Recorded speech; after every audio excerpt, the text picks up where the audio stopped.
पाकिस्तान तहरीक इंसाफ ने नज़्म ज़ब्त तोड़ने पर कहा जाता है कि आपको जो है वो पार्टी से निकाला या आपने रिजाइन दिया, और वो कौन से नज़्म ज़ब्त थे जो कि आपने तोड़े,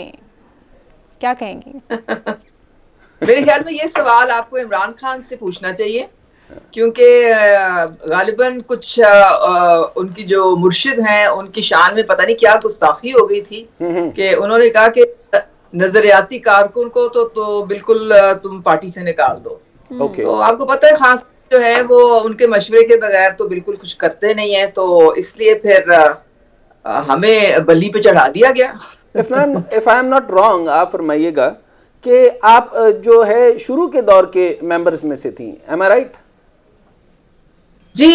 मैंने अपनी जिंदगी के 12-13 साल जो हैं वो पार्टी को खून पसीना दिया है, और मैं शुरू से मीडिया स्पोक्स पर्सन रही पीटीआई की, और मैंने खान साहब को, लीडरशिप को, पार्टी को नेशनल नेटवर्क पे बैठ के 12 साल डिफेंड किया है दिलो जान के साथ। और उसके बाद फिर पंजाब हुकूमत की भी मैं तर्जुमान थी, एमपीए भी थी, चेयरपर्सन स्टैंडिंग कमेटी और जेंडर मेन स्ट्रीमिंग। और शायद यही वजह है कि कुछ लोग जो थे वो क्योंकि कारकर्दगी मैच नहीं कर सकते थे, और मेरा नाम रेकमेंड होके गया था पंजाब कैबिनेट के लिए सीएम ऑफिस से प्राइम मिनिस्टर ऑफिस। उस वक्त फिर उन्होंने कहा कि इसको फारिग करने का एक ही तरीका है कि ओछे हथकंडे अपनाए जाएं, और कुछ प्राइवेट कॉल्स को जोड़ तोड़ करके, डॉक्टर करके, इंजीनियर करके पूरा इन्होंने फैला दिया। बहुत पैसा इसमें पंप किया, बड़े सिस्टमैटिकली ये चीज की गई। और खैर बहरहाल जो वो साजिश थी,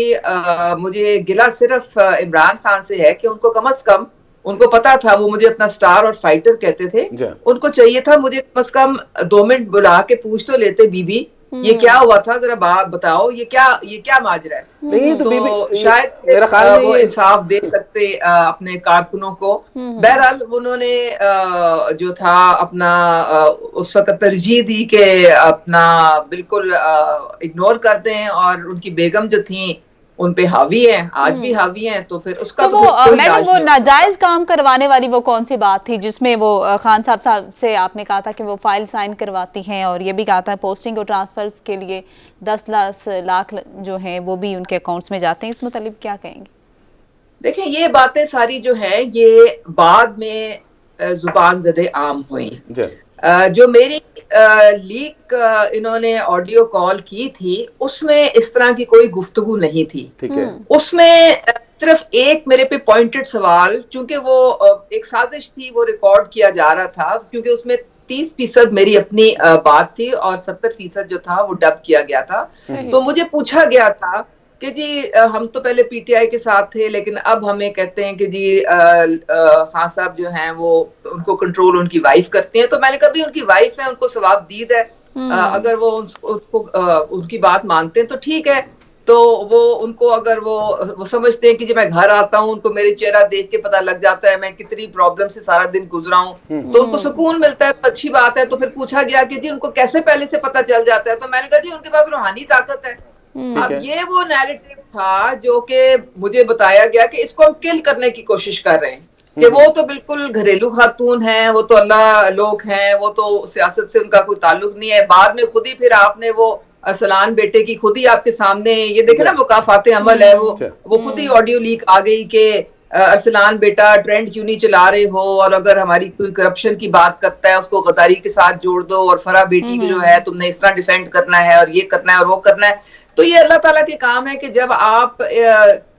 लोगों पे जुल्म करते हैं तो फिर वो घूम फिर के आपके ऊपर भी आ जाता है। कब पता चला मैडम ये जो बात आपने मुझसे पूछी है ना, ये तो बात बहुत बाद की बात है, ये बहुत बाद की बात है, जब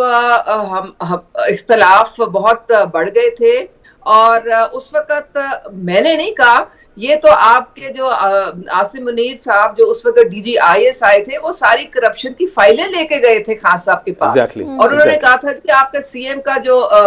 हाउस है वो करप्शन का गढ़ है, खुदा के लिए इसके खिलाफ आप एक्शन लें। फिर अलीम खान की आपने सुनी होगी वो प्रेस कॉन्फ्रेंस, वो कहते हैं मैंने मोबाइल एविडेंस भेजे,